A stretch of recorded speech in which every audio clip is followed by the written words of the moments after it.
Mr. Speaker, thank you.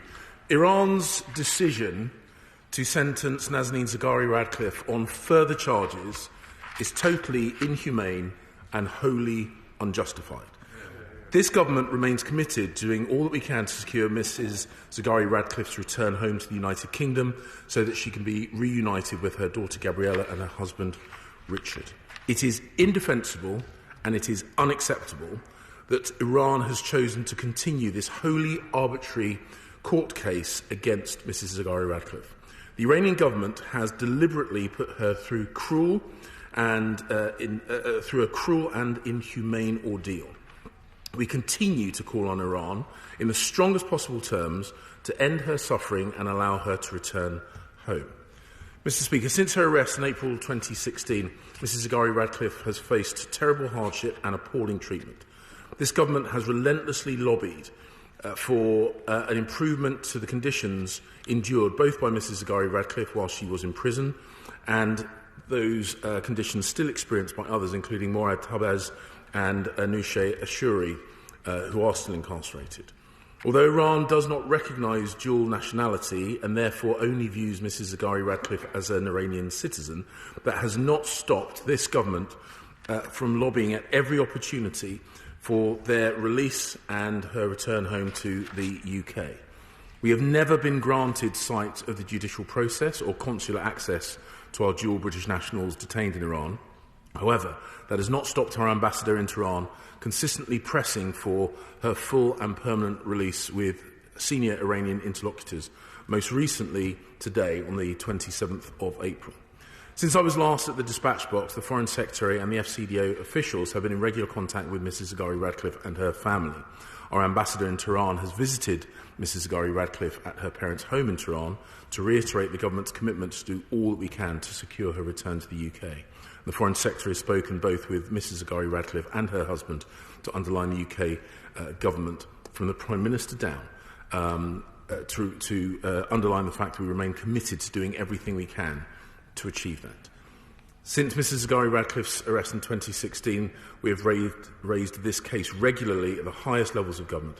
The Prime Minister has raised it with President Rouhani, most recently on the 10th of March, and the Foreign Secretary personal ongoing engagement with Foreign Minister Zarif continues, with their most recent call being on the 3rd of April.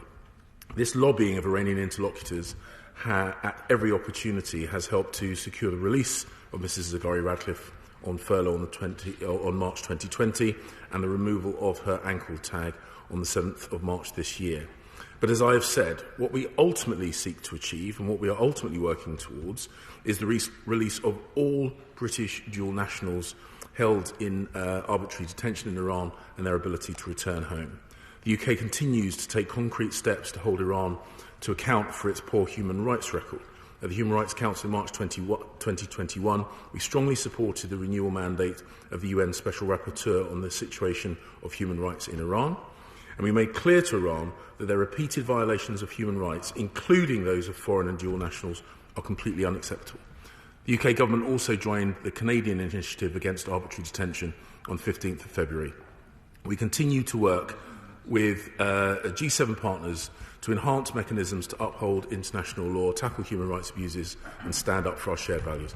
Mr. Speaker, to conclude, please may I assure the House that the safety and the treatment of dual British national detainees in Iran remains a top priority for the UK government. Iran is the one responsible for putting Mrs. Zaghari-Ratcliffe through this cruel and inhumane ordeal over the last 5 years, and it remains on them to release her, to be reunited with her family, and to release the others. We continue to stress these second charges are baseless. She must not be returned to prison. Tulip Siddiq.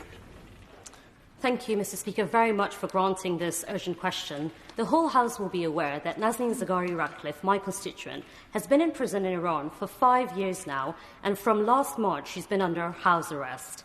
The Iranian authorities dangled the possibility of freedom in front of her by removing her ankle tag, but then yesterday announced that she had 1 more year in prison and that she had another year of travel ban, effectively a 2-year sentence. Mr. Speaker, as the news unfolded yesterday, I watched with great interest as the Prime Minister talked about redoubling his efforts to get Nazanin home and how he was working as hard as he possibly could to secure her release. If the Prime Minister is watching now, I would like to ask him what efforts has he put into trying to release Nazanin in the first place? Because from where I'm standing, I've seen no evidence on part of the Prime Minister so far. At the heart of this tragic case is the Prime Minister's dismal failure to release my constituent and to stand up for her, and his devastating blunder in 2017 when he was Foreign Secretary, when he exposed his complete ignorance of this tragic case and put more harm in Nazanin's way. The Prime Minister did not even arrange UK officials to attend Nazanin's recent court hearing, which might have ensured that she got a free and fair trial. He still hasn't got his government to pay the £400 million debt that we as a country owe Iran. And, Mr. Speaker, we MPs might be many things, but we are not naive.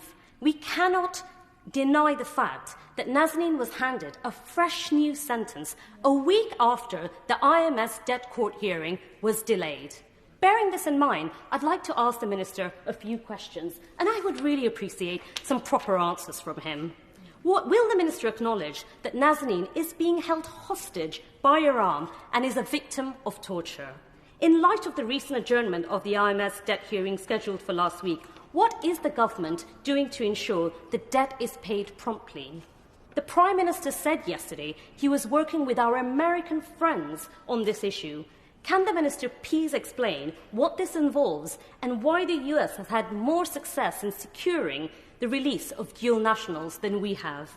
And tomorrow, another British-Iranian dual national, Mehran Rauf, is on trial in Iran. What link does the Minister see between development in this and Nazanin's case and upcoming talks on the Iran nuclear deal? Perhaps the Prime Minister and the ministers opposite won't listen to me, but perhaps they'll listen to someone from their own benches. The chair of the Foreign Affairs Select Committee said today that Nazanin is being held hostage by Iran. Please, Minister, please, to everyone from the opposite benches, get Nazanin released, stand up to Iran and bring my constituent home. Mr. Speaker, I completely understand the passion with which the Honourable Lady speaks, and I can hear the anger and frustration in her voice. However, her anger and frustration is misdirected because Nazanin Zaghari-Ratcliffe and the other British dual nationals held in arbitrary detention are being held by Iran. It is on them. The situation with regard to the charges that have been recently brought against other British dual nationals, and indeed the sentence that has been brought down for Mrs. Zaghari-Ratcliffe, are because of Iran. And it should be towards Iran that we direct our attention. With regard to Mrs. Zaghari-Ratcliffe's treatment, our priority has always been her full release and her ability to return home to the UK. The UK does not and will never accept our dual nationals being used as diplomatic leverage. And we recognise that her treatment has been completely unacceptable. It is totally inhumane and wholly unjustified. And we call upon Iran to allow Mrs. Zaghari-Ratcliffe to return home to the UK and to release from detention all British dual nationals that are being held. She speaks about international cooperation. Of course, we cooperate with our international partners on a whole range of issues with regard to Iran, including the United States of America, including E3, and as I've already said, we're working with Canada on the work that they're doing for the initiative against arbitrary detention. We will continue to focus our efforts on getting Mrs. Zaghari-Ratcliffe home to the UK and the other dual nationals in detention fully released.